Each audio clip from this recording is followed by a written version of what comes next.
di Indonesia, yang akan dilaporkan secara langsung oleh reporter lapangan kami. Dan inilah live update selengkapnya. Kita ke berita pertama, Saudara. Penerapan pemberlakuan pembatasan kegiatan masyarakat PPKM di sejumlah mal di Jambi membawa pengaruh tersendiri. Dua di antara mal yang terdampak yakni Lipo Plaza Jambi dan juga Transmart Jambi. Terlebih dengan tutupnya sektor non-esensial yakni pukul 5 sore, lalu sektor esensial boleh dibuka hingga pukul 8 malam namun bersyarat. Syaratnya melakukan pelayanan take away atau kuliner tidak dikonsumsi di tempat. Pihak manajemen mal menyebut PPKM mempengaruhi jumlah pengunjung di mal. Ada penurunan sekitar 15 hingga 20% pengunjung. Nah, untuk mengetahui informasi lebih detailnya, sudah bergabung bersama saya wartawan Tribun Jambi, ada Rara, yang akan memberikan laporannya. Halo, selamat siang, Rara. Ya, halo, selamat siang, rekan Firda. Rara, bisa dijelaskan seperti apa dampak yang dirasakan pihak mal terkait adanya PPKM di Jambi sana, Rara? Ya, baik rekan Firda, terkait adanya instruksi Wali Kota nomor 14 tahun 2021 dan juga itu menindaklanjuti instruksi Menteri Dalam Negeri nomor 17 tahun 2021, Wali Kota Jambi menerapkan PPKM di Kota Jambi itu semakin diperketat karena juga saat ini Kota Jambi berada pada level 4 COVID-19 dan hal tersebut mempengaruhi adanya operasional di mal-mal yang ada di Kota Jambi. Nah, untuk mal-mal yang ada di Kota Jambi ini yang seperti Anda sebutkan sebelumnya, yaitu sektor esensial itu dibuka hingga pukul 8 waktu Indonesia Barat. Maksud saya pukul 8 malam waktu Indonesia Barat, dan juga sektor non esensial itu dibuka hingga pukul 5 sore seperti itu. Nah, kalau untuk pada pukul 5 sore sektor non esensial itu benar-benar tidak boleh beroperasi lagi hingga keesokan harinya. Kemudian untuk sektor non esensial itu sektor esensial dibuka hingga pukul 5. Kemudian jika F&B itu dibuka hingga pukul 8 namun dengan syarat melakukan delivery order atau take away seperti itu, Firda. Untuk terkait hal tersebut seperti apa tanggapan dari pihak mal sendiri menyikapi kondisi itu, Rara? Kalau untuk pihak mal ada beragam penyikapan dari pihak mal ya, Firda. Dari informasi yang saya dapat, mereka menyikapi dengan melakukan delivery order seperti itu, sektor esensial melakukan delivery order karena untuk kondisi seperti ini delivery order ataupun pembelian secara daring itu yang sangat memungkinkan karena di sisi lain pelanggan juga masih atau customer masih yang mereka ingin gunakan untuk setiap harinya seperti itu, rekan Firda. Terkait pengunjung yang datang di mal ada di Jambi tersebut, ada berapa banyak per harinya? Apakah dibatasi atau seperti apa? Ya, benar rekan Firda. Setiap harinya pengunjung yang datang ke mal-mal yang ada di Kota Jambi ini itu dibatasi hingga 25%. Nah, untuk dampaknya itu sangat signifikan untuk beberapa mal dan beberapa mal lainnya itu tidak terlalu terasa karena bagi mal-mal yang sudah menerapkan sebelumnya sistem pembatasan untuk pengunjung yang datang, mereka tidak terlalu kewalahan karena memang setiap harinya dibatasi begitu. Namun bagi mal-mal yang tidak membatasi jumlah pengunjung itu sangat berdampak sekali. Dari awalnya semisal ada 3.000 atau 4.000, bayangkan saja dikurangi hingga mencapai 25% saja dalam perharinya. Itu sangat terasa untuk pemasukan bagi mal-mal yang ada di Kota Jambi yang sebelumnya tidak menerapkan hal tersebut. Oke, Rara, bagaimana pihak mal sendiri mensosialisasikan terkait PPKM yang terkait pembatasan operasional mal yang kepada pelanggannya di sana? Beberapa mal yang saya konfirmasi sebelumnya, mereka untuk sosialisasi kurang lebih ada yang merasa keberatan dan ada yang merasa tidak terlalu keberatan dengan adanya penerapan PPKM ataupun pembatasan operasional di mal, karena mereka yang sudah pernah melakukan sosialisasi secara masif terkait informasi-informasi dan juga promo melalui media sosial, mereka terus memanfaatkan itu dengan adanya penerapan PPKM ini melalui media sosial mereka. Nah, bagi mereka yang tidak terlalu masif, mereka sangat cukup kesulitan ya, Firda, untuk mensosialisasikan kepada pelanggan mereka, terutama ketika mereka baru memposting sebelumnya belum pernah melakukan posting informasi secara masif di media sosial. Tentunya para pelanggan tidak terlalu melirik bagaimana informasi yang ada di mall tersebut dari media sosial mereka. begitu Firda. Oke. Tribuners, tadi jurnalis kami juga sempat melakukan wawancara dengan Ahmad Afandi, Customer Service Head Transmart Jambi, dan juga Farhan Faduri, Marketing Communication Section Head Lipo Plaza Jambi, dan berikut liputannya untuk Anda. Kapasitas pengunjung yang datang ke mall kita sudah mewajibkan 25%. Memang dari yang lalu-lalu pun juga kita 25% memang pengunjung kita tidak mencapai 100 atau 75% gitu. Karena memang kita agak menghindari kerumunan gitu kan. Kemudian untuk kapasitas di tenan-tenan atau di restoran itu juga sudah 25%. Yaitu kita sudah minta kepada tenan-tenan untuk kursinya dikurangin. Kalau kemarin kan 50%, kalau yang sekarang ini 25%. Kenapa traffic harian kita itu sekitar 3.000, kita kurangi 25%-nya. Kita kurangi sampai ke 25% saja yang boleh masuk. Sisanya kita tidak akan kasih izin masuk dulu nih. Tapi untuk situasi sekarang, karena juga mungkin ya karena semuanya juga diminta di rumah aja, memang kondisinya mall kita nggak terlalu rame. Untuk kondisinya untuk kapasitas 25% masih bisa terhandle. Nah untuk kafe restoran yang ada di mall kita terapkan yang sama juga. Tenan-tenan kita udah kita surati juga, kita layangkan surat bahwa tenan F&B khususnya memang harus penerapan kapasitas di dalam kafenya dia atau restorannya itu 25%. Dalam Sebanyak 265 jiwa menjadi korban akibat bencana banjir di Desa Garut, Gwe Gajah, dan Gampong Lampasih, Engging, Kecamatan Darul Imarah, Aceh Besar, mengungsi pada Minggu 11 Juli. Mereka mengungsi di SD Garut dan Sekolah Gampong Lampasih, Engging, serta di tempat umum lainnya. Ketinggian air di jalan sempat mencapai 1 meter, namun ketinggian air kini sudah mulai surut dan hanya sekitar 30 hingga 40 cm saja. Korban banjir yang mengungsi diberikan bantuannya langsung oleh Wakil Bupati Aceh Besar Tengku Husaini Awahab atau yang akrab disapa Walid Husaini. Bantuan diserahkan di tengah badai dan juga hujan deras.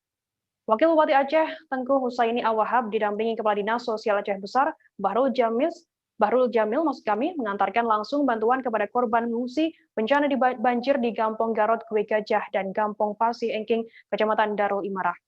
Wakil Bupati Aceh juga sempat terjebak banjir yang mengenangi jalan setinggi 1 meter. Akibatnya rombongan harus berputar arah menelusuri jalan menuju lokasi pengungsian. Nah, untuk mengetahui informasi lebih detailnya sudah bergabung bersama saya wartawan Suram Indonesia, ada Asnawi Lu yang akan memberikan laporannya. Halo, selamat siang Asnawi.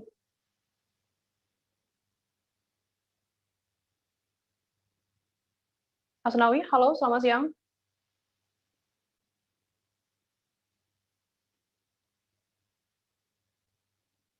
Asnawi bisa mendengar suara saya dari studio? Oke, Asnawi, bisa dijelaskan bagaimana kondisi banjir di Aceh Besar saat ini? Baik, Brenda, hari ini kondisi banjir di Kabupaten Aceh Besar sudah mulai surut. Namun 265 pengungsi masih bertahan di posko pengungsian SD Garut, Kecamatan Darul Imarah, Kabupaten Aceh Besar, Provinsi Aceh.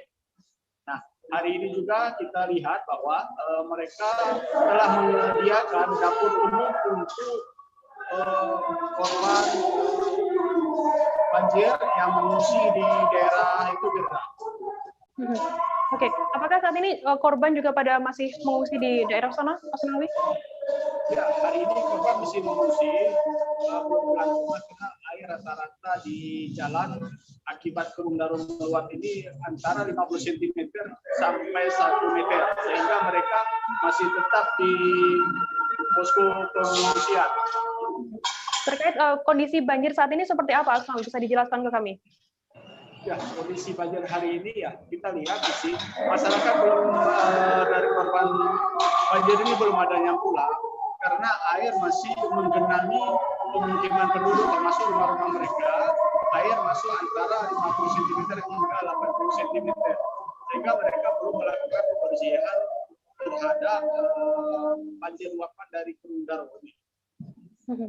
Untuk kondisi para korban yang ada di pengungsian seperti apa? Bagaimana juga fasilitasnya yang ada di pengungsian sana, Asnawi? Ya, di posko pengungsian kita lihat juga di sana sudah disediakan pelayanan kesehatan dari Puskesmas Darul Imarah tenda pengungsian dan dapur umum yang disiapkan oleh pihak Dinas Sosial bersama Badan Penanggulangan Bencana Daerah Kabupaten Aceh Besar. Terkait banjir yang merendam daerah pemukiman warga, di sana apa penyebabnya? Ya, di sini kita dapat ditelepon banjir yang kali ini terjadi bukanlah banjir yang pertama sekali ya, tapi adalah banjir yang sudah berulang kali terjadi akibat luapan Gunung Daro. Nah, ini disebabkan oleh rendahnya saluran parit dan perlu dilakukan normalisasi terhadap Gunung Daro tersebut. Dan masyarakat juga sebenarnya ini gedang harus direlokasi dari Gunung Daro tersebut karena rumah mereka dengan Gunung Daro tersebut cukup dekat antara 5 hingga 10 meter. Oke. Baik, Tribuners, tadi jurnalis kami juga sempat melakukan wawancara dengan Wakil Bupati Aceh Besar Tengku Zaini Awahab dan Kepala Dinas Sosial Aceh Besar Bahrul Jamil, dan berikut liputannya untuk Anda. Insya Allah mungkin kalau di sini kita tidak memungkinkan kita dirikan dapur umum. Kita berharap para pengungsi ini mau pindah dulu. Kita pindah di tempat yang lebih tinggi, seperti yang disampaikan Pak Wakil Bupati. Kita akan pindah ke sekolah. Nanti di sekolah kita akan bentuk ada dapur umum. Kita akan buat dapur umum. Kita akan hadirkan dapur umum dan insya Allah memang kita akan bantu mendalungi makanan dengan menyediakan dapur umum. Di samping itu mungkin juga kita akan bantu nanti perlengkapan lainnya, perlengkapan tidur ataupun juga mungkin makan bayi, makan anak-anak dan sebagainya. Kita lihat lapangan, kita sedang mendata dulu pengungsi itu terdiri siapa, anak lansia, anak-anak juga mungkin wanita dan sebagainya. Terima kasih. Pertama, yang namanya banjir ya. Yang namanya banjir, mana-mana ada. Nah, kebetulan ya ada di Kampung Garut ini. Ya, mudah-mudahan kita doakan yang pertama cepat surut air ini sehingga masyarakat bisa beraktivitas sebagaimana biasa. Hari ini begitu ada informasi pada Dinas Sosial, langsung kita membawa anak-anak dulu. Jadi insya Allah dia sudah menelpon ke provinsi, juga provinsi kadang-kadang kita bantu. Jadi yang cepat pada hari ini. Dan kita doakan ini terjadi apakah penyebabnya, apakah karena terlalu hujan deras hingga airnya meluap, ataupun ada bangunan-bangunan lain yang sehingga terhambat mengalirnya air. Jadi mudah-mudahan yang membangun tolonglah jaga saudaranya, kita saling jaga kampung kita jangan terjadi musibah seperti ini. Apa yang harus diperbaiki, tentu Pak Kecil yang ada di dalam ini yang lebih paham masalah ini. Kalau ada masalah bangunan, kadang-kadang buat bangunan dulu, baru ujungnya dibuat bangun apa namanya Suraidin. Ya ini Pak Kecil harus memantau supaya jangan terjadi begini. Apakah ini penyebabnya ada bagaimana atau lain saya belum tahu persis. Nanti akan kita panggil Pak Kecil bagaimana terjadi sehingga tidak begini. Ya Allah, mudah-mudahan masyarakat yang sudah tertimpa musibah mohon kesabaran. Yang punya musibah teman-teman mohon sabar. Ini akan dihentikan di sekolah yang lebih tinggi, tempat yang lebih tinggi. Karena hari ini ada 51 kakak yang mengungsi, 251 jiwa yang sudah mengungsi. Ada yang mengungsi pada saudaranya, ada yang mengungsi pada satu tempat ini sekolah yang disiapkan untuk tempat pengungsian. Mudah-mudahan orang ini bisa bantu. Namanya musibah, tetap kita harus bersabar. Insya Allah mungkin kalau di sini kita tidak memungkinkan kita dirikan dapur umum. Kita berharap para pengungsi ini mau pindah dulu. Kita pindah di tempat yang lebih tinggi, seperti yang disampaikan Pak Wakil Bupati. Kita akan pindah ke sekolah. Nanti di sekolah kita akan bentuk ada dapur umum. Kita akan buat dapur umum. Kita akan hadirkan dapur umum dan insya Allah memang kita akan bantu mendalungi makanan dengan menyediakan dapur umum. Di samping itu mungkin juga kita akan bantu nanti perlengkapan lainnya, perlengkapan tidur ataupun juga mungkin makan bayi, makan anak-anak dan sebagainya. Kita lihat lapangan, kita sedang mendata dulu pengungsi itu terdiri siapa, anak lansia, anak-anak juga mungkin wanita dan sebagainya. Kita beralih ke berita selanjutnya, Saudara. Kegiatan belajar mengajar atau KBM tatap muka jenjang PAUD, TK, SD, SMP di Kota Pangkal Pinang kembali ditunda. Ditundanya KBM tatap muka ini setelah Dinas Pendidikan dan Kebudayaan Kota Pangkal Pinang mengetahui ada beberapa RT RW di Kota Pangkal Pinang yang menerapkan pemberlakuan pembatasan kegiatan masyarakat atau PPKM. Dengan keputusan itu, saat ini proses pembelajaran pada awal tahun ajaran baru 2021-2022 masih dilakukan secara daring, setidaknya hingga ada pengumuman lanjutan dari pemerintah Kota Pangkal Pinang. Imbasnya, banyak sekolah yang merasa kecewa dengan ditundanya KBM tatap muka yang rencananya dimulai pada hari ini. Nah, untuk mengetahui informasi lebih detailnya, sudah bergabung bersama saya, wartawan Bangka Pos, ada Cebi Marlianto. Halo, selamat siang, Cebi. Selamat siang, Firda. Cebi, silakan laporan Anda soal ditundanya KBM tatap muka mulai dari PAUD hingga SMP di Kota Pangkal Pinang. Terima kasih. Untuk saat ini, kegiatan belajar mengajar tatap muka atau KBM tatap muka di Kota Pangkal Pinang ditunda hingga waktu yang belum ditentukan. Ditundanya KBM tatap muka ini dikarenakan ada beberapa RT atau RW di Kota Pangkal Pinang yang menerapkan pemberlakuan pembatasan kegiatan masyarakat. Rencananya KBM tatap muka ini akan dimulai hari ini tanggal Senin 12 Juli 2021. Namun karena ada kendala tersebut, KBM tatap muka terpaksa kembali ditunda oleh Dinas Pendidikan dan Kebudayaan Kota Pangkal Pinang. Begitu, Firda. Oke, CP terkait penundaan KBM tatap muka ini, bagaimana persiapan sekolah dalam menunjang KBM tatap muka yang ditunda ini? Untuk persiapan sekolah sendiri, untuk sekolah yang sempat saya kunjungi tadi pagi, yaitu SD 5 dan SD 15 Kota Pangkal Pinang, kedua SD tersebut untuk persiapan sendiri sudah begitu siap gitu.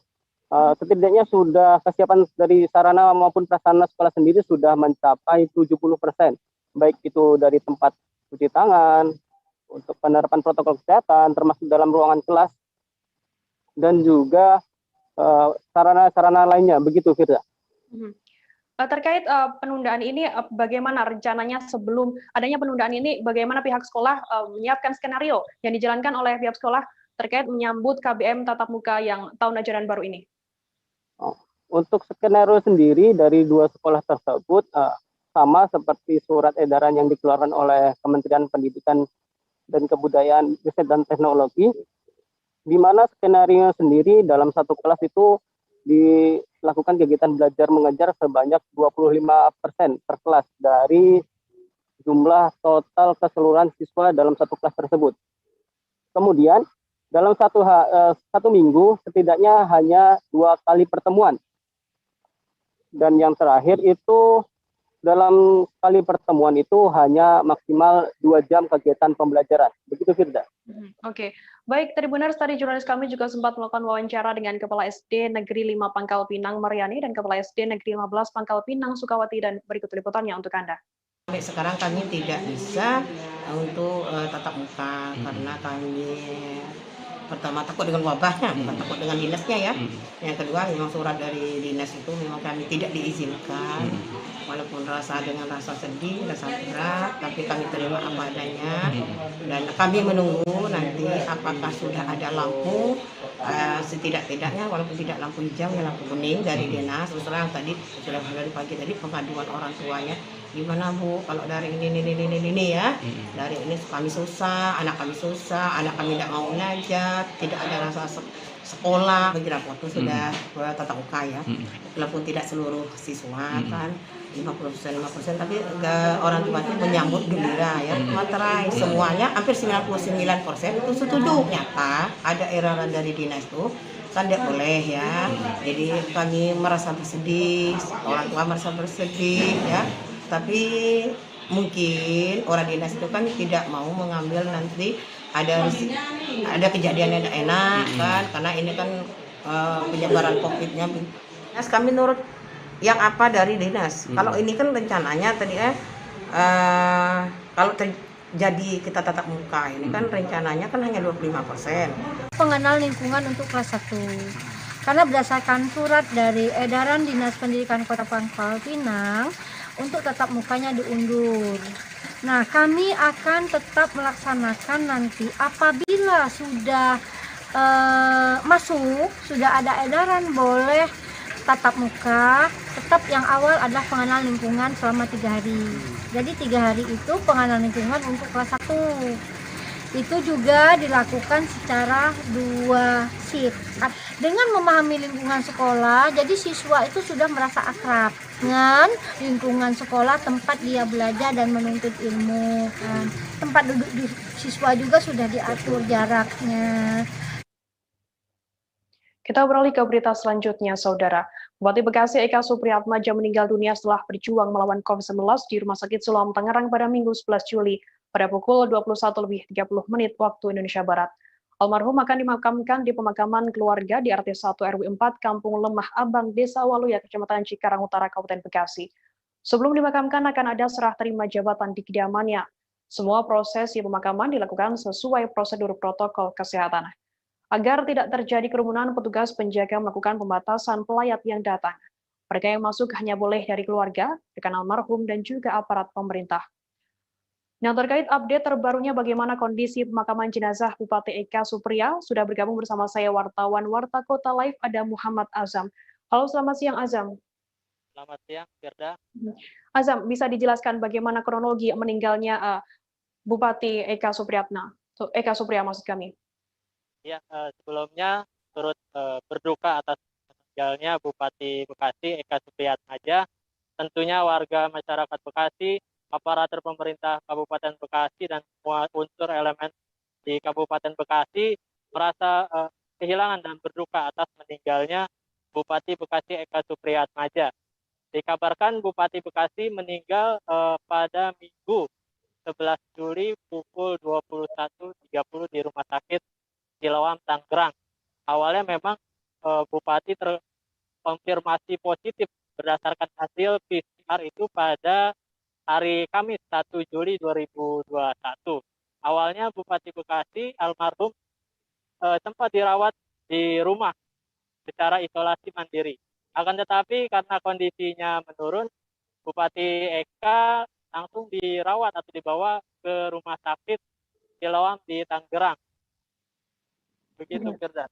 Oke, terkait pemakamannya sendiri seperti apa saat ini? Di mana lokasinya dan juga kapan tepatnya akan dimakamkan?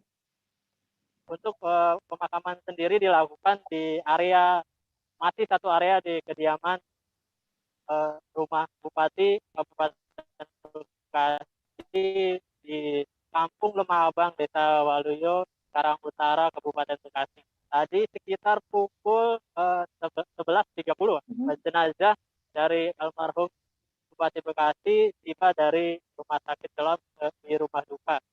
Untuk langsung prosesi pemakaman dilakukan secara protokol kesehatan. Hanya pihak keluarga yang boleh masuk dalam area pemakaman.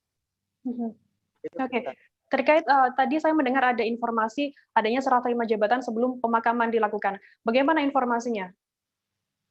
Informasinya dikarenakan Bupati Bekasi meninggal, tentunya sudah atau meninggalkan jabatannya. Prosesinya hanya dari pemberitahuan dari Kemendagri terkait siapa pengganti dari Bupati Bekasi Eka Supriyatmaja. Pasalnya saat ini posisinya Bupati Bekasi tidak memiliki pasangan wakil Bupati Bekasi, dikarenakan awalnya itu sebelum ditinggalkan Bupati sebelumnya itu yang Neneng Hasanah Yassin akibat terjerat kasus korupsi. Hingga saat ini untuk posisi wakil Bupati belum ada yang mengisi atau belum ada jabatan yang wakil Bupati Bekasi tersebut. Oke, baik Tribuners, tadi jurnalis kami juga sempat melakukan wawancara dengan Kapolres Metro Bekasi, Kombes Hendra Gunawan, dan berikut liputannya untuk Anda. Ya, Assalamualaikum warahmatullahi wabarakatuh. Menurut saya, beliau itu adalah orang yang humble ya, kemudian perhatian dengan masyarakatnya. Di saat akhir, pada saat hari Jumat, kalau tidak salah itu, saya dan tim dengan beliau sedang melaksanakan rapat untuk percepatan penanganan COVID-19. Beliau sangat antusias sekali untuk menangani COVID, bahkan beberapa sektor yang harus dilakukan percepatan seperti masalah testing, tracing, dan treatment. Saat itu beliau sangat gencarkan. Dan setelah kami rapat bertiga, beliau langsung mengumpulkan kepala dinas ya, dan memberikan arahan pada kepala dinas untuk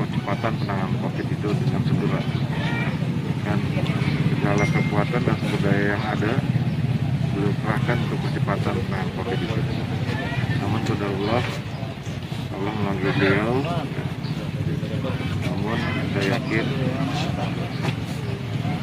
dan kami berdoa semua segala amal ibadah beliau diterima sisi Allah SWT dan segala dosa-dosanya diampuni. Dan kami semua berdoa agar beliau dilapangkan kuburnya dan ditempatkan di surga Allah SWT. Demikian yang bisa saya sampaikan. Dan ini kan rencananya kedatangan jenazah almarhum langsung dibawa ke Pemda Bulan. Terus untuk penanganan sudah ya, tetap protokol kesehatan. Ya, protokol kesehatan kita akan tetapkan, terapkan dengan baik, dan kita akan sekat ya orang-orang yang tidak berkepentingan, untuk tidak hadir di acara ini. Cukup keluarganya aja ya. Kami minta keluarganya saja. Terkait prokesnya, ya itu prokesnya. Jadi yang datang saya harapkan hanya keluarga. Untuk orang-orang yang tidak berkepentingan, saya harap tidak usah hadir ya, karena kita harus paham saat ini PPKM darurat ya. Untuk personil yang dikerahkan? Ya, ada di depan beberapa kita sudah lakukan penyekatan di rumah kediaman dan di penerimaan di Pemda ya. Berapa dan yang dilibatkan jumlah? Sekitar 100 orang ya. Untuk pemakaman prokes atau gimana? Pemakaman di keluarganya ya, prokes saja. Serah terima acaranya dari Pemda baru ke keluarga. Iya, dilakukan secara protokol kesehatan yang ketat ya. Tribuners, seusai jeda kami akan kembali dengan informasi menarik lainnya tetap di Live Update. Oke, apa kabar Bang Ariski di sini untuk strateginya? Kalau saya sendiri di Gimik 37 ini yang semalam baru mulai, saya udah pasti. Sebenarnya aku nggak ngerasa itu penangkapan atau penggerbegan atau apapun itu. Karena gini loh, posisinya aku kriteria. Jadi kita mengenal disebut dengan stroke yang tidak berdarah dengan stroke yang berdarah. Stroke yang tidak berdarah itu biasanya ditandai dengan adanya penyumbatan. Kalau itu terjadi di sini mungkin pikirnya tidak ke situ kali ya. Tapi kalau di Korea atau di Kamboja itu ada beberapa paper yang saya itu mas, ya dulunya tukang koran. Oh gitu ya. Tukang koran. Ya saya baca itu Pak. Tuh kan pernah baca kan? Ya. Jadi kalau saya jadi pangdam itu udah bersyukur banget. Si anak ini dijadikan sebagai tersangka begitu. Ya kalau ini kita bicara yang di luar kasus Sebongondo ya. Dengan nama hujan shower, di mana terdapat batas jelas antara daerah hujan dan tidak hujan yang biasanya terjadi pada fase awal mature stage atau tahap berbahaya itu Kang. Jadi mulai artinya terjadinya perlembekan. Nah itu untuk penetrasi akan sulit gitu ya. Dok saya ini menurut saya memang tidak mudah, bukan urusan tanah diambil. Kalau misalnya Amerika Serikat sekarang Rasulullah mengatakan dalam sebuah hadis bahwa berpuasa di 6 hari Syawal itu.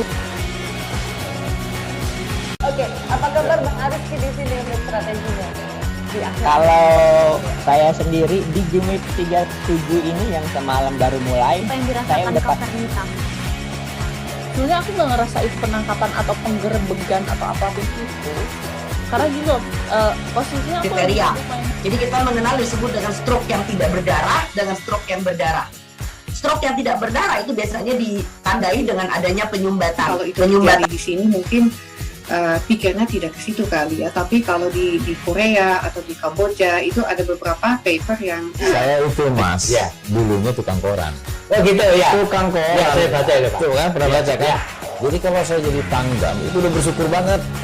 Si anak ini dijadikan sebagai tersangka begitu. Ya kalau ini kita bicara yang di luar kasus Sebongondo ya. Dengan nama hujan shower, di mana terdapat batas jelas antara daerah hujan dan tidak hujan yang biasanya terjadi pada fase awal mature stage atau tahap berbahaya itu Kang. Jadi mulai artinya terjadinya perlembekan. Nah itu untuk penetrasi akan sulit gitu ya. Dok saya ini menurut saya memang tidak mudah, bukan urusan tanah diambil. Kalau misalnya Amerika Serikat sekarang, Rasulullah mengatakan dalam sebuah hadis bahwa berpuasa di 6 hari Syawal itu. Oke, apa kabar Bang Ariski di sini untuk strateginya? Kalau saya sendiri di Jumit 37 ini yang semalam baru mulai, Apa yang saya dirasakan udah Kak Nita? Sebenarnya aku nggak ngerasain penangkapan atau penggerebegan atau apapun itu. Karena gini loh, posisinya aku Kriteria. lagi main. Jadi kita mengenal disebut dengan stroke yang tidak berdarah dengan stroke yang berdarah. Stroke yang tidak berdarah itu biasanya ditandai dengan adanya penyumbatan. Kalau itu terjadi di sini mungkin pikirnya tidak ke situ kali ya. Tapi kalau di Korea atau di Kamboja itu ada beberapa paper yang Saya itu mas, dulunya tukang koran. Oh gitu ya. Tukang koran. Ya, saya baca itu Pak. Tuh kan, pernah baca kan? Ya. Jadi kalau saya jadi pangdam, itu udah bersyukur banget. Kak, si anak ini dijadikan sebagai tersangka begitu?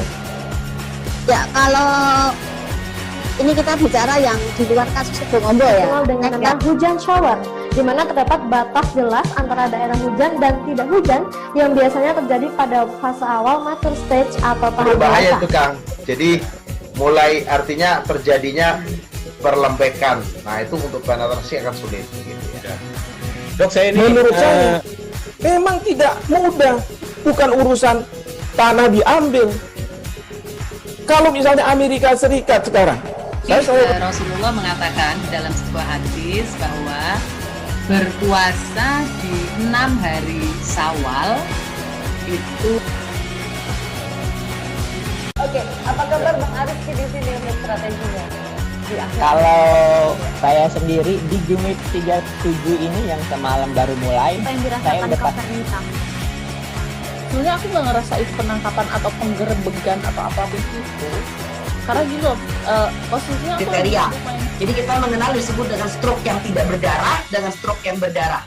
Stroke yang tidak berdarah itu biasanya ditandai dengan adanya penyumbatan. Kalau itu terjadi di sini mungkin pikirnya tidak ke situ kali ya. Tapi kalau di Korea atau di Kamboja itu ada beberapa paper yang saya itu mas, dulunya tukang koran. Oh gitu ya. Tukang koran. Ya, saya baca itu Pak. Tuh kan, pernah baca kan? Ya. Jadi kalau saya jadi pangdam, itu udah bersyukur banget. Kak, si anak ini dijadikan sebagai tersangka begitu? Ya, kalau ini kita bicara yang di luar kasus Bongobo ya. Dikenal dengan nama hujan shower, di mana terdapat batas jelas antara daerah hujan dan tidak hujan yang biasanya terjadi pada fase awal mature stage atau tahap Berbahaya dewasa. itu Kang. Jadi mulai artinya terjadinya perlembekan. Nah itu untuk penetrasi akan sulit. Gitu ya. Dok, saya ini menurut saya memang tidak mudah, bukan urusan tanah diambil. Kalau misalnya Amerika Serikat sekarang, Rasulullah mengatakan dalam sebuah hadis bahwa berpuasa di 6 hari Syawal itu. Oke, apa kabar Bang Ariski di sini untuk strateginya? Kalau saya sendiri di Jumit 37 ini yang semalam baru mulai, Apa yang saya dirasakan udah Kak Nita? Sebenarnya aku nggak ngerasain penangkapan atau penggerebegan atau apapun itu. Karena gini loh, posisinya aku kriteria. lagi main. Jadi kita mengenal disebut dengan stroke yang tidak berdarah dengan stroke yang berdarah. Stroke yang tidak berdarah itu biasanya ditandai dengan adanya penyumbatan. Kalau itu terjadi di sini mungkin pikirnya tidak ke situ kali ya. Tapi kalau di Korea atau di Kamboja itu ada beberapa paper yang Saya itu mas, dulunya tukang koran. Oh gitu ya. Tukang koran. Ya, saya baca itu Pak. Tuh kan, pernah baca kan? Ya. Jadi kalau saya jadi pangdam, itu udah bersyukur banget. Terima kasih Anda masih bersama kami di Live Update. Kita beralih ke berita selanjutnya, Saudara. Belanting River Tubing, Desa Kelumpang, Kecamatan Ulu Ogan menjadi destinasi baru di Kabupaten Ogan Komering Ulu, Provinsi Sumatera Selatan. Saat ini Belanting River Tubing menjadi pilihan wisata yang paling diminati dan aman untuk kategori keluarga. Berwisata yang sedikit memacu adrenalin ini dijamin nyaman karena wilayah ini merupakan satu-satunya kecamatan yang masuk zona hijau di kabupaten berjuluk Bumi Sebimbing Sekundang.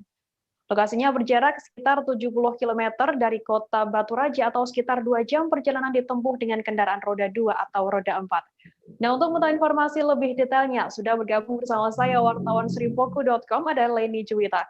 Halo, selamat siang Leni. Halo, selamat siang juga. Leni, bisa dijelaskan bagaimana cerita awal munculnya gagasan dibuatnya wisata ini? Baik, Hilda. Di Kabupaten aku ada salah seorang kakak pemuda yang sangat energik dan kreatif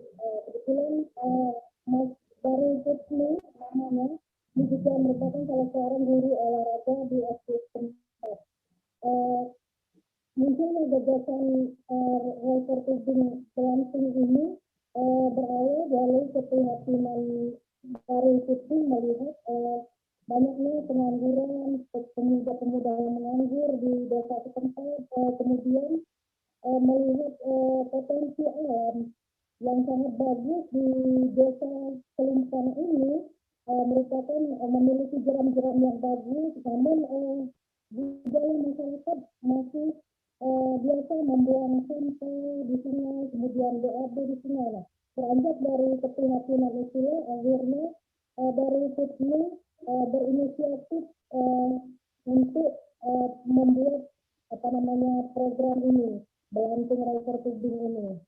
Begitu, Firda. Oke, untuk fasilitas di sana seperti apa, Leni, dan butuh merogoh kocek berapa rupiah untuk masuk ke wisata ini? Baik, Firda. Jadi di sini untuk masuk ke wisata ini memang masih termasuk murah. Itu per tripnya sekitar 50.000. Itu sudah mendapat fasilitas foto, video dengan tapi setelah menyelusuri sungai, begitu, Firda. Apakah pihak pemerintah atau perusahaan yang mau memfasilitasi program Belanting River ini seperti apa informasinya? Saat ini karena River Tubing ini merupakan satu-satunya olahraga aman, jadi sudah banyak sekali peminatnya, sehingga sudah banyak pemerintah yang datang, pejabat-pejabat yang datang. Nah, untuk saat ini memang baru dari geothermal energi Luhut Balai itu yang menyusupkan dana kesehatannya untuk memfasilitasi River Tubing ini. Dan pemerintah tempat, khususnya Bupati Agam Kemering Ulu, Bapak Edward Chandra sudah pernah berkunjung. Kemudian Kepala Dinas Pariwisata Provinsi Sumatera Selatan, Pak Elsa Sarkoni, juga sudah pernah berkunjung. Sepertinya ini membawa harapan besar, pihak-pihak terkait akan memperhatikan ini dan akan memberikan bantuan untuk memfasilitasi kegiatan ini, Firda. Oke, terkait dampak atau multi efek apa yang sudah terlihat sejak adanya Belanting River Tubing untuk masyarakat di sana? Oke, Firda. Saat ini sudah mulai terlihat geliat ekonomi di daerah setempat, ya, di mana dengan adanya Belanting River Tubing ini sudah banyak wisatawan lokal, khususnya keluarga yang datang ke lokasi. Nah, itu tentunya akan berefek positif terhadap perekonomian setempat. Para ibu-ibu juga sudah terlihat menjual kerajinan setempat, kuliner seperti bubuk kopi, tentunya juga makanan khas dodol, durian di daerah itu juga sudah mulai terlihat. Dan yang paling penting pola pikir masyarakat itu sudah mulai berubah ke arah yang lebih baik dengan menjaga sungai sebagai jaga juga rendahnya untuk keberlangsungan hidup. Kemudian pemuda setempat yang katakanlah tadinya pengangguran saat ini sudah berpenghasilan dengan kisaran 25.000 sampai 100.000 per hari, begitu, Firda. Oke, Tribuners, tadi jurnalis kami juga sempat melakukan wawancara dengan Koordinator Belanting River Tubing, Darul Kutni, dan berikut liputannya untuk Anda. Belanting River Tubing ini adalah salah satu objek wisata yang ada di Wologan yang dikembangkan oleh kawan-kawan pemuda asli Wologan yang menyusuri Sungai Ogan selama 1,5 jam dengan jarak tempuh 2 km. Kemudian ada beberapa titik jeram yang agak ekstrim, yaitu titik pertama di Start Point, kemudian ada lagi titik yang kedua di sebelum rest area. Tapi mudah-mudahan itu sudah diamankan oleh kawan-kawan pemandu, aman untuk kategori keluarga, kemudian pengunjung juga dijaga oleh kawan-kawan pemandu yang sudah terlatih di Jawa Barat. Kita beralih ke berita selanjutnya, Saudara. Pemberlakuan pembatasan kegiatan masyarakat atau PPKM darurat di Medan mulai berlaku pada hari ini, Senin 12 Juli. Sebanyak 17 titik lokasi di Kota Medan disekat selama pemberlakuan pembatasan kegiatan masyarakat darurat. Dari 17 titik yang akan disekat di Kota Medan, ada 5 titik diantaranya merupakan pintu masuk menuju Kota Medan. Pos penyekatan tersebut digunakan untuk memastikan kondisi kesehatan warga yang keluar masuk Kota Medan. Bagi warga di dalam kota Medan diperbolehkan beraktivitas dan melintasi pos penyekatan dalam kota. Khusus di 5 titik pintu masuk menuju kota Medan sebenarnya telah dilakukan mulai Jumat 9 Juli petang. Nah, untuk mengetahui informasi lebih detailnya, sudah bergabung bersama saya wartawan Tribun Medan, ada Goklas. Halo, selamat siang, Goklas.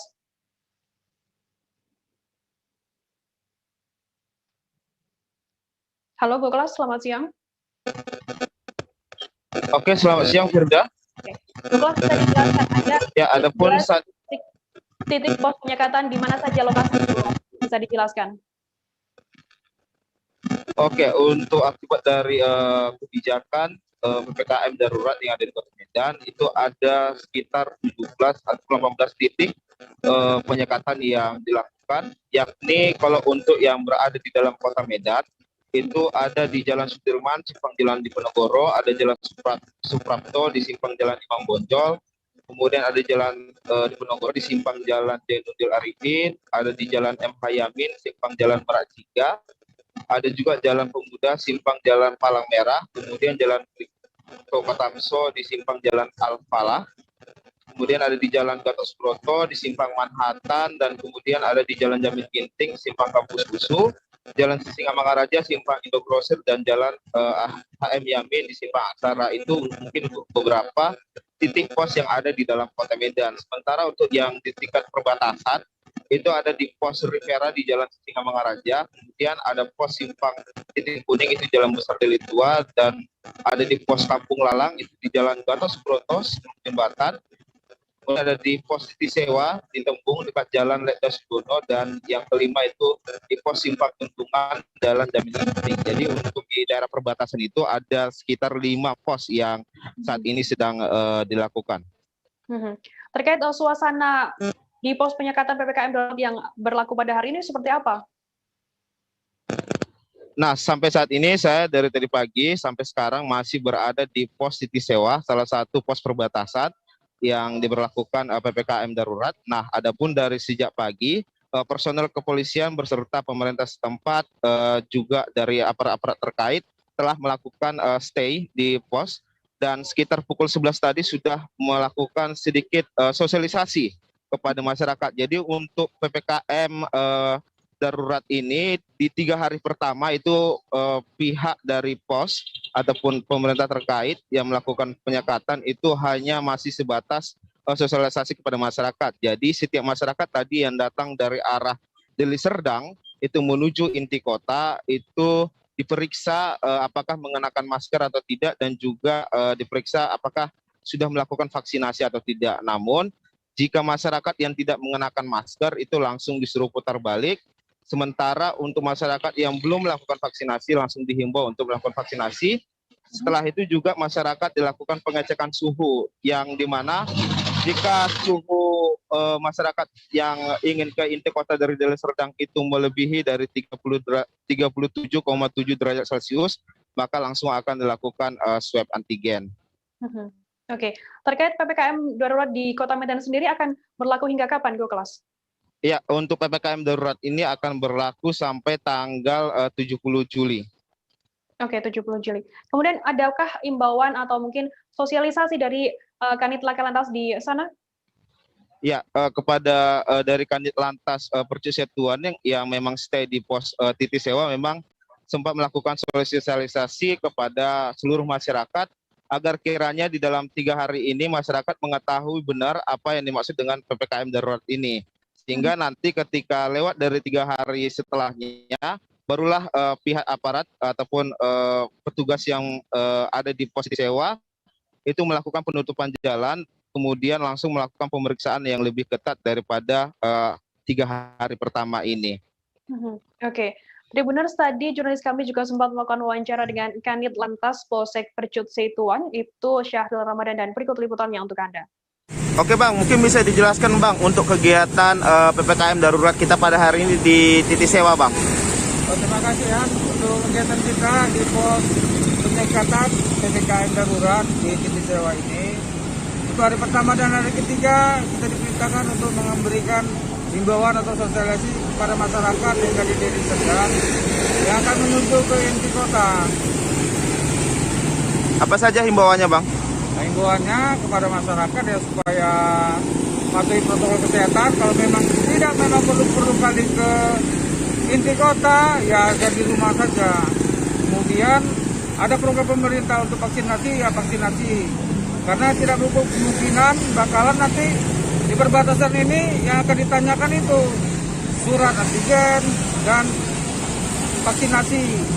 Itu kan sertifikatnya, itu yang kita tanyakan nanti. Kalau memang tidak ada, ya mungkin akan kita suruh putar balik. Demikian. Dan warga Medan yang bisa ke inti kota ada persyaratannya nggak Bang? Harus bekerja atau yang lain-lain? Untuk warga yang dari Serdang ke inti kota yang ke Medan, jadi mereka yang kita himbau. Pada umumnya kan dari pinggiran ini mereka bekerja, pada umumnya bekerja semua ke kota. Jadi ya kita himbau demikian, selagi ada program pemerintah seperti nanti ya dilaksanakan. Kalau memang mau pergi ke luar daripada provinsi, mungkin diminta persyaratan swab. Untuk persyaratan itu. Bang, kapan nih Bang aktivitasnya Bang mulai berlangsung? Ya mulai berlangsung nih tanggal 12, mungkin tanggal 12 sampai tanggal 20. Untuk penyekatannya Bang maksudnya?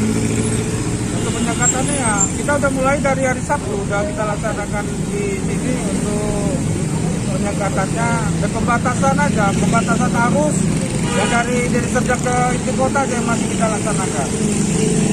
Apakah nanti jalan akan ditutup Bang ini? Kalau saran saya, kalau penutupan ini mungkin kemungkinan besarnya susah. Kenapa dibilang susah? Karena daripada situasi jalan ini akan memadat. Jadi kita hanya mempersempit arus yang dari Serdang yang menuju ke inti kota. Kita beralih ke Lampung, Saudara. PPKM darurat di Bandar Lampung mulai diterapkan pada hari ini, Senin 12 Juli 2021. Pelaksanaan PPKM di Lampung diketahui akan berakhir nantinya pada 20 Juli. Nuansa yang harusnya sepi tak ada kerumunan justru berbanding terbalik di ruas jalan protokol di sekitaran pusat kota. Terjadi kepadatan kendaraan hingga hitungan ratusan meter. Hal itu terjadi akibat penyekatan dalam kota yang dilakukan di area pusat kota Bandar Lampung yang merupakan pusat perbelanjaan modern agar tak terjadi kerumunan manusia di sana. Nah, untuk mengetahui informasi lebih detailnya, sudah bergabung bersama saya wartawan Tribun Lampung, ada Soma Ferrer. Halo, selamat siang, Soma. Ya, selamat siang rekan Firda. Soma, bisa dijelaskan bagaimana kondisi terkini penyekatan dalam kota di Bandar Lampung di sana? Ya, penyekatan dalam kota di Bandar Lampung masih terjadi hingga siang ini, di mana dimulai sejak pukul 8 tadi memang. Dan sejak dimulai penyekatan di dalam kota khususnya, simpang-simpang jalan protokol yang mengitari pusat kota terjadi kemacetan akibat penyekatan yang dilakukan oleh aparat kepolisian. Dan hingga kini penyekatan masih berlangsung. Oke. Bagaimana gambaran kondisi PPKM darurat yang lainnya di Bandar Lampung? Iya, selain penyekatan dalam kota, di Bandar Lampung juga terdapat 5 titik penyekatan di pintu masuk ataupun perbatasan. Dan masing-masing setiap pendatang yang tiba di Bandar Lampung akan dimintai bukti keterangan bebas COVID-19 yang dibuktikan dengan rapid test antigen maupun swab dan juga sertifikat vaksinasi rekan Firda. Oke. Terkait apa ada yang dilakukan pemerintah setempat guna memaksimalkan PPKM darurat di sana? Iya, hingga kini pemerintah setempat bersama elemen yang tergabung dalam Satuan Tugas Penanganan COVID masih melakukan sosialisasi terkait PPKM darurat. Selain PPKM darurat juga sosialisasi mengenai terkait anjuran-anjuran pemerintah yang diterapkan di Kota Bandar Lampung, seperti pembatasan jam operasional, kegiatan di ruang publik, pesta dan sebagainya yang menghadirkan keramaian.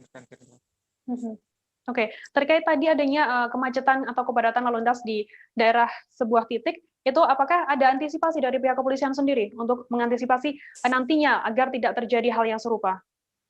Ya, selain sosialisasi kepada pengguna jalan, tadi berhubung di hari pertama PPKM, di mana akan berakhir 20 Juli nanti, akibat kemacetan yang terjadi, kepolisian setempat sempat membuka kembali sekat yang ditutup untuk mengurai kemacetan. Dan saat ini lalu lintas sudah lancar dan penyekatan kembali dilakukan. Rekan Firda. Oke. Tribuners, tadi jurnalis kami juga sempat melakukan wawancara dengan Kepala Satuan Lalu Lintas Polresta Bandar Lampung AKP M. Rahmawan, dan berikut liputannya untuk Anda. Ya baik, kami sampaikan, kami dari Satlantas Polresta Bandar Lampung, khususnya kepada masyarakat Bandar Lampung. Jadi untuk pagi ini kita melakukan 4 penutupan ruas jalan, terutama Jalan Raden Intan, Sudirman, Diponegoro sampai dengan Al-Furqon, Lungsir, termasuk Jalan Ahmad Yani. Dan Kartini hanya sebagian saja. Untuk jenis orang yang boleh melintas itu dari pekerja mana aja, Bang? Ya silakan, jadi PNS silakan, terus dari TNI, Polri, dan perbankan, dan karyawan toko Indomaret atau yang jual sembako silakan bisa melintas. Bang, untuk PPKM darurat ini akan diterapkan dari mulai kapan, Bang? Sampai kapan? Tanggal 12 sampai tanggal 20. Artinya dari jam berapa atau memang full kita satu hari? Full kita satu hari kita laksanakan. Apa Bang sosialisasi untuk masyarakat sendiri? Ya, kami himbau kepada masyarakat, kita Bandar Lampung sudah PPKM darurat, jadi agar menyesuaikan dengan kategori PPKM darurat, silakan berada di rumah, kegiatan semua di rumah, istirahat di rumah. Hindarkan keluar dari rumah, kegiatan di rumah saja. Kita beralih ke berita selanjutnya, Saudara. Gubernur Kaltara Zainal Paliwang beserta istri Rahmawati kini menjalani isolasi mandiri hari kedua di rumah jabatan gubernur di Jalan Enggang, Tanjung Selor pada Senin 12 Juli. Isolasi mandiri dilakukan setelah keduanya dinyatakan positif COVID-19 pada Sabtu lalu. Menurut Gubernur Zainal, selama masa isolasi mandiri, dirinya akan tetap menjalankan aktivitas seperti biasa, seperti menghadiri dan memimpin rapat secara virtual. Dirinya juga akan menjalani kegiatan olahraga secara rutin bersama staf dan ajudan di rumah jabatan. Mengenai obat-obatan atau vitamin selama masa isolasi mandiri, Gubernur Zainal menyerahkan sepenuhnya kepada tim dari Dinkes Provinsi.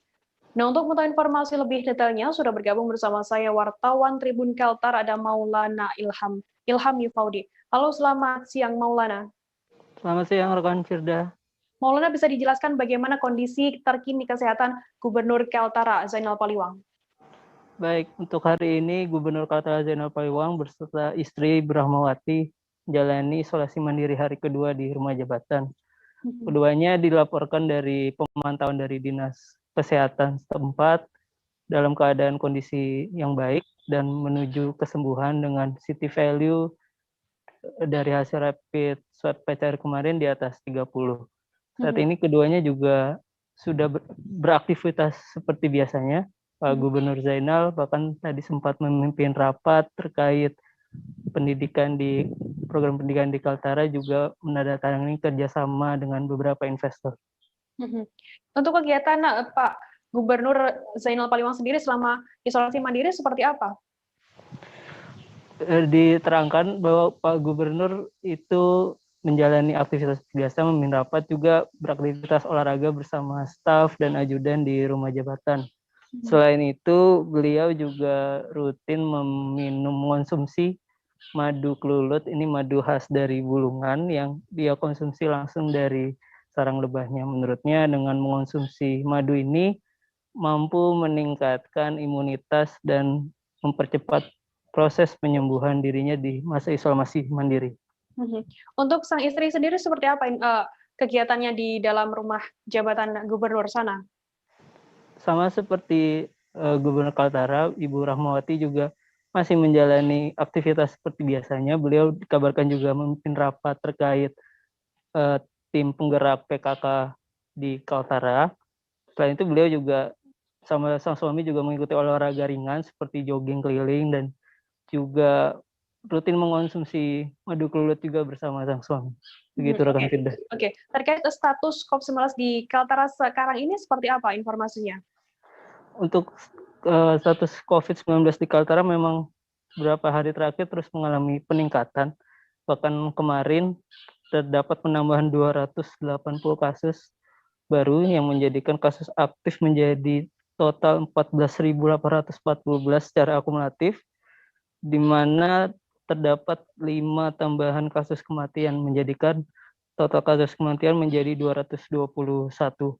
Dan untuk beberapa daerah seperti di Kabupaten Bulungan hingga hari ini masih menerapkan pengetatan PPKM Mikro hingga 20 Juli mendatang. Rekan Firda. Baik, terima kasih wartawan Tribun Kaltara, Maulana Ilhami Faudi atas laporan Anda. Selamat bertugas kembali. Tribuners, kita akan jeda sejenak, tetap di live update. Oke, apa kabar Bang Ariski di sini untuk strateginya? Kalau saya sendiri di Jumit 37 ini yang semalam baru mulai, saya udah sebenarnya aku nggak ngerasa itu penangkapan atau penggerebegan atau apapun itu, karena gini loh, posisinya aku kriteria. Jadi kita mengenal disebut dengan stroke yang tidak berdarah dengan stroke yang berdarah. Stroke yang tidak berdarah itu biasanya ditandai dengan adanya penyumbatan. Kalau itu terjadi di sini mungkin pikirnya tidak ke situ kali ya. Tapi kalau di Korea atau di Kamboja itu ada beberapa paper yang Saya itu Mas, ya, dulunya tukang koran. Oh gitu ya. Tukang koran. Ya, saya baca ya, Pak. Tuh kan, pernah baca kan? Ya. Jadi kalau saya jadi pangdam itu udah bersyukur banget. Si anak ini dijadikan sebagai tersangka begitu. Ya, kalau ini kita bicara yang di luar kasus Bongombo ya. Dikenal dengan nama hujan shower, di mana terdapat batas jelas antara daerah hujan dan tidak hujan yang biasanya terjadi pada fase awal mature stage atau tahap berbahaya dewasa. itu Kang. Jadi mulai artinya terjadinya perlembekan. Nah itu untuk penetrasi akan sulit. Gitu ya. Dok, saya ini menurut saya memang tidak mudah, bukan urusan tanah diambil. Kalau misalnya Amerika Serikat sekarang, Rasulullah mengatakan dalam sebuah hadis bahwa berpuasa di 6 hari Syawal itu. Oke, apa kabar Bang Ariski di sini untuk strateginya? Kalau saya sendiri di Jumit 37 ini yang semalam baru mulai, saya udah sebenarnya aku nggak ngerasa itu penangkapan atau penggerebegan atau apapun itu, karena gini loh, posisinya aku kriteria. Jadi kita mengenal disebut dengan stroke yang tidak berdarah dengan stroke yang berdarah. Stroke yang tidak berdarah itu biasanya ditandai dengan adanya penyumbatan. Kalau itu terjadi di sini mungkin pikirnya tidak ke situ kali ya. Tapi kalau di Korea atau di Kamboja itu ada beberapa paper yang Saya itu Mas, ya, dulunya tukang koran. Oh gitu ya. Tukang koran. Ya, saya baca ya, Pak. Tuh kan, pernah baca kan? Ya. Jadi kalau saya jadi pangdam itu udah bersyukur banget. Si anak ini dijadikan sebagai tersangka begitu. Ya, kalau ini kita bicara yang di luar kasus Bongombo ya. Dikenal dengan nama hujan shower, di mana terdapat batas jelas antara daerah hujan dan tidak hujan yang biasanya terjadi pada fase awal mature stage atau tahap berbahaya dewasa. itu Kang. Jadi mulai artinya terjadinya perlembekan. Nah itu untuk penetrasi akan sulit. Gitu ya. Dok, saya ini menurut saya memang tidak mudah, bukan urusan tanah diambil. Kalau misalnya Amerika Serikat sekarang, Rasulullah mengatakan dalam sebuah hadis bahwa berpuasa di 6 hari Syawal itu. Oke, apa kabar Bang Ariski di sini untuk strateginya? Kalau saya sendiri di Jumit 37 ini yang semalam baru mulai, saya udah sebenarnya aku nggak ngerasa itu penangkapan atau penggerebegan atau apapun itu, karena gini loh, posisinya aku kriteria.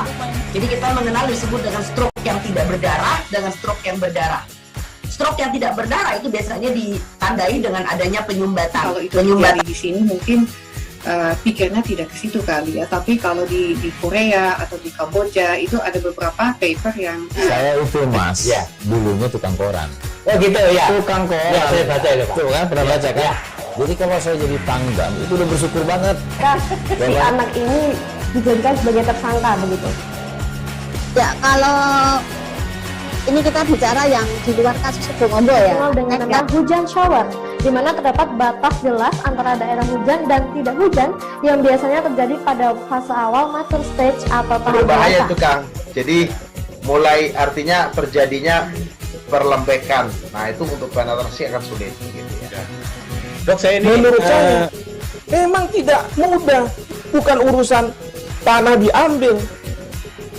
Kalau misalnya Amerika Serikat sekarang, Rasulullah mengatakan dalam sebuah hadis bahwa berpuasa di 6 hari Syawal itu. Oke, apa kabar Bang Ariski di sini untuk strateginya? Kalau saya sendiri di Jumit 37 ini yang semalam baru mulai, saya udah pasti.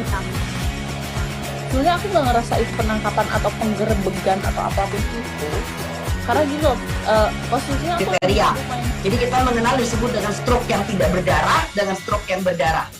Stroke yang tidak berdarah itu biasanya ditandai dengan adanya penyumbatan. Kalau itu terjadi di sini mungkin pikirnya tidak ke situ kali ya. Tapi kalau di Korea atau di Kamboja itu ada beberapa paper yang Saya itu mas, dulunya tukang koran. Oh gitu ya. Tukang koran. Ya, saya baca ya, Pak. Tuh kan, pernah baca kan? Ya. Jadi kalau saya jadi pangdam, itu udah bersyukur banget. Si anak ini dijadikan sebagai tersangka begitu. Ya, kalau ini kita bicara yang di luar kasus Sebongombo ya. Dikenal dengan nama hujan shower, di mana terdapat batas jelas antara daerah hujan dan tidak hujan yang biasanya terjadi pada fase awal mature stage atau tahap Berbahaya dewasa. itu Kang. Jadi mulai artinya terjadinya perlembekan. Nah itu untuk penetrasi akan sulit. Gitu ya.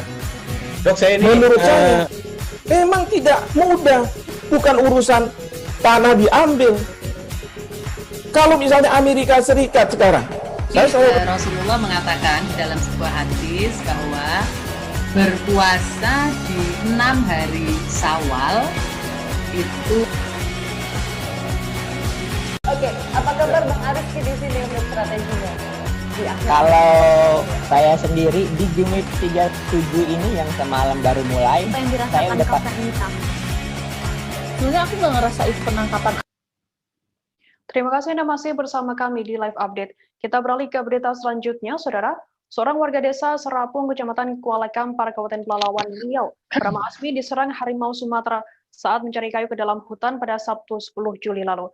Beruntung nyawa Asmi masih bisa selamat dan hanya mengalami luka serius pada kedua kakinya. Korban diserang seekor harimau di daerah hutan di Desa Teluk Kamus, Kecamatan Sungai Apit, Kabupaten Siak saat mencari kayu bersama rekan-rekannya. Wilayah tersebut berbatasan langsung dengan Kuala Kampar, Kabupaten Pelalawan. Pengakuan korban saat diserang harimau ia tengah memperbaiki mesin chainsaw memotong kayu yang rusak. Tiba-tiba binatang buas tersebut menyerang kakinya dan Asmi berusaha melawan dan menendang satwa buas tersebut. Nah, untuk mengetahui informasi lebih detailnya sudah bergabung bersama saya wartawan Tribun Pekanbaru ada Yohanes Tanjung. Halo, selamat siang Yohanes. Selamat siang Firda. Yohanes, bisa dijelaskan seperti apa kronologi korban diserang harimau hingga mampu menyelamatkan diri? Baik, terima kasih Firda. Kronologi kejadian pada saat itu korban Asmi yang merupakan warga Desa Serapung, Kecamatan Kuala Kampar, Kabupaten Pelalawan, Provinsi Riau, pergi ke hutan untuk mencari ikan, mencari kayu bersama teman-temannya yang merupakan aktivitas mereka sehari-hari.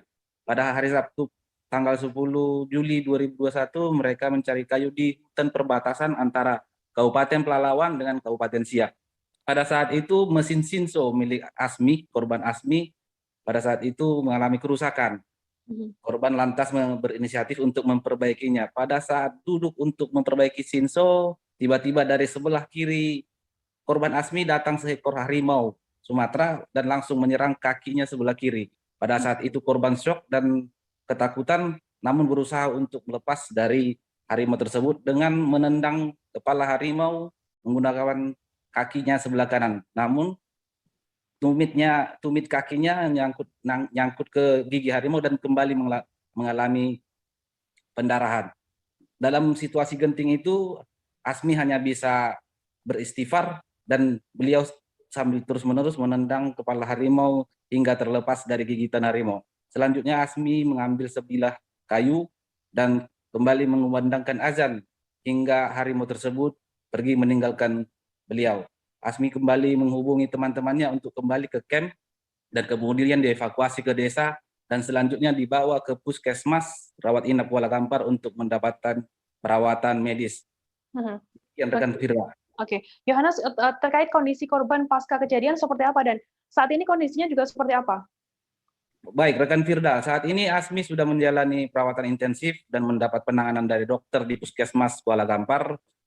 Kakinya sebelah kiri yang cukup parah mendapat belasan jahitan akibat dicakar dan digigit harimau, sedangkan kakinya sebelah kanan terluka pada tumitnya yang juga mendapat jahitan. Saat ini kondisinya semakin pulih dan tinggal menunggu pemulihan pada luka di bagian kakinya. Dokter terus mengontrol kesehatan Asmi agar segera pulih dan bisa beraktivitas kembali. Demikian rekan Firda. Oke, Yohanes, apakah sebelum ini ada juga serangan yang serupa yang terjadi di sana?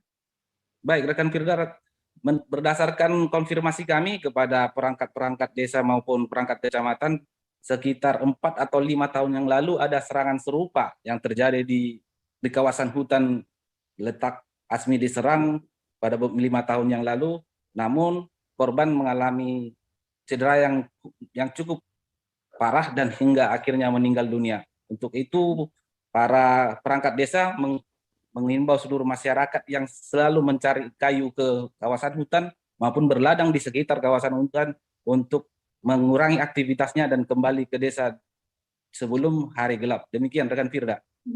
Yohanes, menyikapi serangan harimau ini, apakah ada imbauan atau mungkin tindak lanjut dari Balai Besar Konservasi Sumber Daya Alam Riau sendiri? Ya, BKSDA Riau sendiri sudah mendapat informasi terkait serangan harimau di Desa Serapung ini. BKSDA menyarankan kepada masyarakat di sekitar kawasan hutan untuk mengurangi aktivitas penebangan kayu-kayu primer di kawasan hutan yang merupakan habitat harimau tersebut. Kemudian tidak memasang jerat ataupun perangkap terhadap babi hutan maupun binatang-binatang lain yang merupakan pakan dari harimau tersebut supaya tidak terjadi konflik di kemudian hari. Demikian rekan Firda. Oke, baik, terima kasih wartawan Tribun Pekanbaru Yohanes Tanjung atas laporan Anda. Selamat bertugas kembali. Kita beralih ke berita selanjutnya, Saudara. Jumlah pedagang jajanan malam di wilayah Kecamatan Jatibarang, Indramayu, Kocar-kacir membereskan barang dagangannya saat petugas gabungan melakukan razia pada Minggu 11 Juli malam. Mereka diketahui melanggar peraturan pemberlakuan pembatasan kegiatan masyarakat darurat. Pasalnya mereka masih membuka lapaknya di atas pukul 8 malam. Sebagian pedagang lainnya terlihat juga ada yang mencoba mengelabui petugas dengan mematikan lampu lapak dagangan mereka saat sirine mobil polisi melintas. Walau lampu dimatikan, petugas tetap mendatangi lapak para pedagang dan memberi teguran. Patroli ini sengaja digelar untuk mendisiplinkan masyarakat agar tidak berkerumun. Meski para pedagang makanan ini merupakan salah satu sektor yang diizinkan buka selama PPKM darurat, namun jam operasional mereka dibatasi hingga pukul 8 malam saja. Selain itu, para pedagang juga dilarang melayani pembelian makanan di tempat. Nah, untuk mengetahui informasi lebih jelasnya, sudah bergabung bersama saya wartawan Tribun Cirebon, ada Handika Rahman. Halo, selamat siang Handika. Siang, Firda. Handika, bisa dijelaskan razia tersebut dalam rangka apa dan seperti apa informasinya soal razia itu? Baik, Firda, untuk razia PPKM darurat Jawa Bali di Kabupaten Indramayu memang sudah dilaksanakan sejak tanggal 3 Juli kemarin sampai dengan sekarang. Para petugas gabungan yang terdiri dari TNI Polri, Satpol PP, Satgas Kecamatan selalu rutin menggelar razia setiap malamnya untuk mendisiplinkan masyarakat dan para pedagang agar dapat mematuhi peraturan yang sudah dibuat dalam PPKM darurat ini, Firda. Kemudian apa saja yang menjadi sasaran razia para petugas pada malam kemarin? Untuk malam kemarin kebetulan kami dari tribuncirebon.com mengikuti kegiatan razia di Kecamatan Jatibarang. Di sana petugas mencoba menyisir seluruh ruas jalan yang ada di wilayah Kecamatan Jatibarang dan memantau apakah seluruh toko tutup atau tidak di atas pukul 8 malam kemarin. Dan petugas juga menyisir sejumlah titik-titik yang menjadi keramaian yang disinyalir tempat para anak muda nongkrong. Mengingat kemarin merupakan weekend pada hari Minggu malam. Handika, terkait hasilnya sendiri seperti apa hasil dari razia itu? Untuk hasil dari razia kemarin malam bisa dikatakan PPKM darurat di Kabupaten Indramayu ini dalam seminggu terakhir bisa dikatakan cukup sukses, di mana para pedagang yang melanggar hanya ditemukan beberapa toko saja, dan berikut juga dengan pemuda-pemuda yang nongkrong hanya ditemui di beberapa titik saja. Sedangkan untuk secara keseluruhan jalanan tampak lenggang sejak pukul 8 malam tadi, termasuk aktivitas-aktivitas lainnya yang terpantau sepi. Sebagian besar masyarakat sudah mematuhi protokol kesehatan dengan berdiam diri di rumah pada malam hari tadi. Oke, baik Tribuners. Tadi jurnalis kami juga sempat melakukan wawancara dengan Kasat Sabara Polres Indramayu AKP Rudi Suryadi dan berikut liputannya untuk Anda. Sasaran utamanya ke apa aja, Pak? Sasaran utama yang dilaksanakan pada malam hari ini ya kita penertiban kepada toko-toko ya, yang masih berjualan dan ketentuan sampai pukul 20.00 dan kita yang masih buka masih kita tertiban. Banyak Pak tadi masih pada buka toko-toko atau rumah makan, Pak? Kalau rumah makan sudah tidak ada, yang ada mungkin hanya angkringan-angkringan ya, yang kita udah tertibkan, disosialisasikan kembali ya bahwa sampai dengan tanggal 20 yang disarankan atau diperintahkan untuk membuka usahanya atau aktivitasnya sampai dengan pukul 20.00. Tadi ada yang ditindak dipiring? Oh tidak ada ya, karena kita sosialisasi ada teguran-teguran aja ya kepada penjual angkringan ya, karena di situ kita tidak ada perdanya, makanya kita memakainya ke perda provinsi ya. Sedangkan untuk bangsa angkringan kita dikasih tindakan teguran saja. Pantauan dari polisi sendiri ini untuk tingkat kesadaran gimana? Ya, mulai tingkat kesadaran sampai mungkin kurang lebih 1 minggu ya, kesadaran dari para pedagang ya sudah menurun, sudah ada kesadarannya dan memahami ya pelaksanaan kita PPKM darurat ini. Kita beralih ke Papua, Saudara. Pemberlakuan pembatasan kegiatan masyarakat PPKM Kota Jayapura mulai diberlakukan pada 1 Juli 2021 lalu. Meski sudah berjalan 12 hari, masih ada sejumlah pedagang yang belum mengetahui adanya PPKM ini. Jumlah pedagang yang ditemui di pusat-pusat keramaian di Sentani, Kabupaten Jayapura, mengaku belum mengetahui pemberlakuan pembatasan aktivitas hingga pukul 6 sore waktu Indonesia Timur maksud kami. Sofiatun selaku penjual bakso dan mie ayam di emperan Jalan Raya AB Pura, Sentani, tepatnya di depan Sentani City Square, belum mengetahui informasi pembatasan aktivitas masyarakat hingga pukul 6 sore. Sofiatun juga mengaku pasrah apabila harus menutup jualannya hingga pukul 6 sore. Untuk mengetahui informasi lebih detailnya, sudah bergabung bersama saya, wartawan Tribun Papua, ada Aldi Bimantara. Halo, selamat siang Aldi. Selamat siang, Firda dan juga Tribuners. Dapat saya informasikan kepada Tribuners semua, mulai Senin 12 Juli 2021, pemerintah Kabupaten Jayapura telah mengeluarkan surat edaran nomor 440/81/SE/Z tentang pemberlakuan PPKM, di mana pembatasan aktivitas warga di wilayah Kabupaten Jayapura ini dibatasi hingga pukul 18.00 waktu Indonesia Timur. Nah, berdasarkan informasi yang kami peroleh, Firda dan juga Tribuners, pembatasan tersebut berlaku mulai Senin 12 Juli 2021 di Kabupaten Jayapura dan sekitarnya dengan menyasar pusat-pusat keramaian dan jalur akses keluar masuk di Kabupaten Jayapura.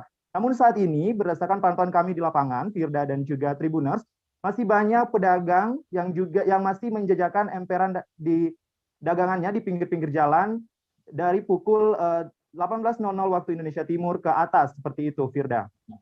Kemudian apa sebenarnya alasan pemerintah daerah Kabupaten Jayapura sendiri mengambil kebijakan pembatasan aktivitas tersebut? Iya, Firda dan juga Tribuners, memang jika dilihat berdasarkan kasus terkonfirmasi positif di Kabupaten Jayapura sendiri memang tertinggi kelima di Provinsi Papua dengan total kasus COVID-19 terkonfirmasi positif sebanyak 1.576 orang dan memang yang sudah sembuh sebanyak 1.267 orang. Nah, hal ini yang menjadi dilakukan antisipasi begitu dari pemerintah daerah Kabupaten Jayapura sebagai bentuk upaya menekan lonjakan kasus COVID-19 di Kabupaten Jayapura. Gitu, Firda. Terkait adanya nantinya mungkin ada yang masyarakat yang membandel terkait pemberlakuan tersebut, apakah ada sanksi dari pemerintah setempat? Iya, baik Firda dan juga Tribuners, berdasarkan informasi yang kami peroleh, sanksi yang akan diberikan oleh pemerintah Kabupaten Jayapura bagi masyarakat ataupun pelaku usaha, dalam hal ini pedagang, yang masih melakukan aktivitas jual beli di atas pukul 18.00 waktu Indonesia Timur dengan menegur dan juga apabila tidak diindahkan akan menutup secara paksa tempat usaha tersebut secara permanen. Begitu, Firda. Oke. Lihat bagaimana dengan masyarakat Kota Jayapura yang ingin berkunjung ke Kota Sentani Kabupaten Jayapura dan apa langkah solutif yang dilakukan oleh pemerintah setempat? Iya, Firda dan juga Tribuners, sesuai dengan kebijakan dari pemerintah daerah Kabupaten Jayapura, masyarakat Kota Jayapura yang akan berkunjung ke Kota Sentani Kabupaten Jayapura dengan kebutuhan yang memang tidak terlalu mendesak begitu untuk sementara dilarang. Kemudian bagi masyarakat yang berdomisili di Kabupaten Jayapura masih diperkenankan atau diberikan kelonggaran masuk ke Kota Sentani dengan catatan apabila keperluannya mendesak seperti itu. Firda. Oke, baik. Terima kasih wartawan Tribun Papua Aldi Bimantara atas laporan Anda. Selamat bertugas kembali. Kita beralih ke berita selanjutnya, Saudara. Pembelajaran tatap muka PTM terbatas hari ini Senin 12 Juli mulai dilaksanakan di Banjarmasin. Beberapa sekolah bahkan dari jenjang PAUD, SD hingga SMP di Banjarmasin menggelar PTM terbatas ini. Salah satu sekolah yang menggelar PTM ini adalah SMPN 1 Banjarmasin yang beralamat di Jalan Mula Warman. Berdasarkan pantauan dari sekolah ini, siswa yang hadir adalah siswa yang baru saja diterima di SMPN 1 Banjarmasin atau yang baru duduk di kelas 7. Kegiatan di hari pertama sendiri di sekolah ini diisi dengan kegiatan seperti senam di lapangan basket, sementara sebagian siswa lainnya mendapatkan pengarahan di dalam ruang aula. Setiap aktivitas yang dilakukan mahasiswa, siswa maupun guru menerapkan protokol kesehatan yang sangat ketat. Nah, untuk mengetahui informasi lebih detailnya, sudah bergabung bersama saya, wartawan Banjarmasin Pos ada Frans Rumbon. Halo, selamat siang, Frans. Siang, rekan Firda. Oke, Frans, apa alasan Disdik Banjarmasin menggelar PTM terbatas meskipun angka kasus COVID-19 di Banjarmasin sendiri meningkat? Baik, rekan Firda, dapat saya laporkan bahwa terhitung mulai hari ini Dinas Pendidikan di Kota Banjarmasin itu melaksanakan kegiatan pembelajaran tatap muka atau PTM terbatas. PTM ini diberlakukan untuk berbagai jenjang, khususnya dari jenjang PAUD, SD, hingga SMP. Dan seperti diketahui di Kota Banjarmasin sendiri, angka kasus COVID-19 itu dalam 1 pekan lebih ini terus mengalami kenaikan. Bahkan data terakhir itu ada 253 kasus COVID-19 di Banjarmasin. Nah, pemerintah Kota Banjarmasin melalui Disdik tetap ngotot melaksanakan pembelajaran tatap muka terbatas ini karena berbagai alasan. Salah satu alasannya adalah karena di Banjarmasin masih banyak zona atau kelurahan yang berada dalam zona hijau dan juga kuning. Memang ada beberapa yang diketahui berada dinyatakan sebagai zona kuning zona oranye COVID-19. Jadi berdasarkan perkembangan, maka Dinas Pendidikan Kota Banjarmasin pun memilih melaksanakan, namun hanya untuk kelurahan yang berada di dalam atau dalam zonasinya itu masih berada di hijau maupun kuning. Sementara untuk yang oranye itu diminta ditunda. Oke. Frans, terkait apakah ada sekolah yang tidak melaksanakan PTM terbatas di Banjarmasin sendiri? Baik, jadi berdasarkan surat edaran terakhir yang tadi malam informasinya diterbitkan oleh Dinas Pendidikan, itu untuk daerah yang masuk dalam zona hijau dan kuning itu tetap diperbolehkan melaksanakan PTM terbatas. Namun untuk kelurahan yang masuk dalam zona oranye atau sekolah maupun juga siswa yang domisilinya berada di zona itu atau zona oranye itu diminta untuk tidak melaksanakan PTM terbatas ini. Dan berdasarkan data dari Disdik, Dinas Pendidikan Kota Banjarmasin, itu ada sebanyak 6 kelurahan yang dinyatakan sebagai zona oranye, yaitu Kelurahan Sungai Miai, Kelurahan Sungai Andai, Kelurahan Surgi Mukti, Kelurahan Pekapuran, Kelurahan Pengurus Dalam, dan juga Kelurahan Tanjung Pagar. Jadi sekolah yang ada di lokasi ini, 6 zona ini, diminta untuk tidak melaksanakan PTM terbatas ini. Sementara untuk siswanya juga yang berada di zona ini, meskipun sekolahnya berada di zona kuning atau hijau, namun diminta untuk tetap tidak melaksanakan PTM. Oke, terkait teknis PTM terbatas di SMPN 1 Banjarmasin sendiri seperti apa? Mungkin jumlah muridnya seperti apa dan juga skenario dalam hal belajar mengajarnya seperti apa, Frans? Baik, jadi hari ini hari pertama pelaksanaan PTM terbatas di SMPN 1 Kota Banjarmasin. Jadi yang hari ini masuk itu adalah siswa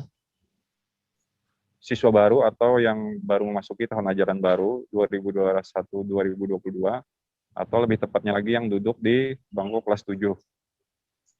Jadi untuk siswa kelas 8 dan 9 itu masih belum masuk hari ini, dan berdasarkan keterangan dari pihak sekolah untuk PTM siswa baru ini sendiri lebih cenderung ke masa pengenalan lingkungan sekolah atau MPLS. Jadi berdasarkan pantauan tadi, pihak sekolah itu masih melaksanakan yang namanya MPLS. Dan MPLS ini tadi diisi diantaranya dengan kegiatan misalkan senam bersama di lapangan basket, kemudian sebagian itu mengikuti pengarahan MPLS itu di dalam ruangan. Jadi setelah selesai itu maka akan ditukar, yang di dalam ruangan akan ke lapangan, yang kemudian yang di lapangan akan mengikuti pengarahan yang di dalam ruangan. Untuk jumlahnya hari ini ada berapa siswa yang masuk untuk mengikuti PTM terbatas di SMPN 1 Banjarmasin sana? Jadi untuk jumlah siswa baru di SMPN 1 Banjarmasin ini jumlahnya sekitar 200 lebih. Dan mereka semua diminta turun atau masuk karena untuk melakukan kegiatan, mengikuti kegiatan MPLS. Jadi untuk siswa kelas 8 dan kelas 9 itu dijadwalkan nanti baru akan masuk ke sekolah, itu mulai hari Kamis. Dan akan di sistemnya itu akan menggunakan sistem shift. Jadi satu hari masuk nantinya, masuk atau PTM, hari berikutnya akan melakukan pembelajaran jarak jauh atau PJJ, dan begitu seterusnya. Oke, baik. Terima kasih wartawan Banjarmasin Pos Frans Rumbon atas laporan Anda. Selamat bertugas kembali. Informasi tadi sekaligus menutup perjumpaan kita dalam live update hari ini. Lantaran masih tingginya kasus COVID-19 di Indonesia, kami terus mengingatkan Anda untuk selalu menerapkan protokol kesehatan dimanapun Anda berada. Demikian live update kali ini, saya Firda Nada pamit undur diri. Terima kasih dan sampai jumpa. Jangan lupa like, subscribe, dan share ya!